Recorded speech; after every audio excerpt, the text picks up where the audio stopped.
YouTube வீடியோஸ்லாம் பார்ப்பேன். அப்புறம் மகாலட்சுமி பூஜைலாம் சார் சொல்லுவாங்க. அது எல்லாமே எங்க வீட்ல ஃபாலோ பண்ணுவோம். எங்க வீடு ஃபுல்லாவே ஃபோட்டோஸா தான் இருக்கும். சாமி ஃபோட்டோஸா தான் இருக்கும். குருஜி சொன்னதுலேருந்து தான் எல்லா ஃபோட்டோஸுமே நாங்க எடுக்க ஆரம்பிச்சுட்டோம். நம்மளோட தமிழ் கடவுள் முருகன்னு தான் குருஜி சொல்லுவாங்க. ஸோ, அதனால மெயினா வந்து யார் யார் ஃபோட்டோஸ் வைக்கணுமோ அத நாங்க வச்சோம்.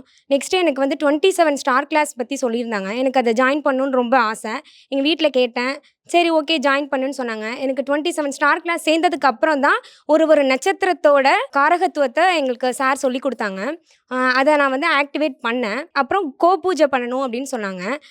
ஒரு நாள் நானும் எங்க அம்மாவும் போயிட்டு பூஜை பண்ணிட்டு வந்தோம். நெக்ஸ்ட் டேலேருந்து எங்க வீட தேடி ஆக்சுவலி வர ஆரம்பிச்சுட்டு, எங்களுக்கு அது ரொம்ப பிளெஸ்ஸிங்கா இருந்துச்சு. அப்புறம் நெக்ஸ்ட்டு வந்து எனக்கு எங்க வீடு கொஞ்சம் மிஸ்டேக்கா இருக்கு. அது என்னால ஃபீல் பண்ண முடிஞ்சுச்சு.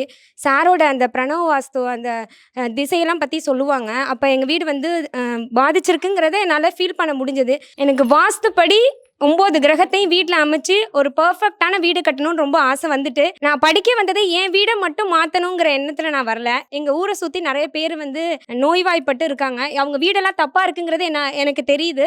நான் திருவாரூர் டிஸ்ட்ரிக்ட்ல குருஜி மாரியே நானும் ஒரு திருவாரூர் குருஜி மாரி நான் வரணும்னு எனக்கு ரொம்ப ஆசை. நான் கண்டிப்பா வருவேன். லைஃப் டைம் குருஜியோட ஸ்டூடெண்ட்டாவே நான் இருப்பேன்.